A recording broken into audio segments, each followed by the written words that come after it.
വലിയ മുന്നേറ്റമാണ്. കോട്ടയത്ത് വികസനം വേണമെങ്കിൽ തുടർഭരണത്തിൽ LDFന് അവസരം നൽകണം. അത് കോട്ടയത്ത് നൽകണം. മാറിയ കേരളം, മാറേണ്ടത് കോട്ടയം. അത് ആളുകൾ ഏറ്റെടുത്ത് കഴിഞ്ഞു. നമ്മൾ രാഷ്ട്രീയ പാർട്ടികളെ ഒന്നും വില കുറച്ച് കാണാൻ പാടില്ല. അതൊരു മുന്നണിയാണ്. അവരുടേതായ പ്രവർത്തനങ്ങൾ നടത്തുന്നുണ്ട്. ആ മുന്നണിക്കകത്ത് വിള്ളലുണ്ടാക്കി കടന്നു കയറാൻ UDF സ്ഥാനാർത്ഥിയുടെ ശ്രമം ഉണ്ട് എന്നുള്ളത് യാഥാർത്ഥ്യമാണ്. അതൊന്നും വിലപ്പോകാൻ പോകുന്നില്ല. ഇടതുപക്ഷനാവുന്നതിലേക്ക് വിജയം നേടാൻ കഴിയുന്ന വിധം മണ്ഡലം മാറിക്കഴിഞ്ഞു.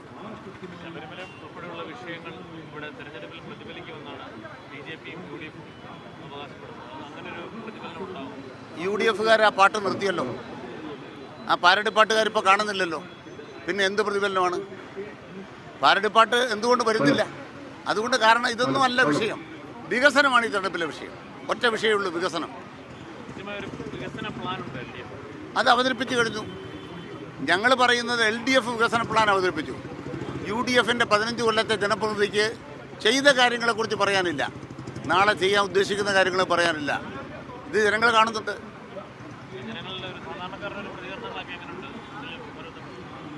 വളരെ വളരെ അഭിമാനകരമായും ആവേശകരവുമാണ്. കാരണം ജനങ്ങൾക്ക് നീതി കൊടുത്തൊരു സർക്കാരാണ്. ഇവിടുത്തെ വിവിധങ്ങളായ മതസംഘടനകൾ, സ്ഥാപനങ്ങൾ, അവർക്ക് എന്താ കാണുന്നത്? ഞങ്ങൾക്ക് നീതി തരുന്നൊരു സർക്കാരാണ്. പീഡിപ്പിക്കലല്ല. ഒരു വിഷയവും അവശേഷിക്കുന്നില്ല പരിഹരിക്കാൻ.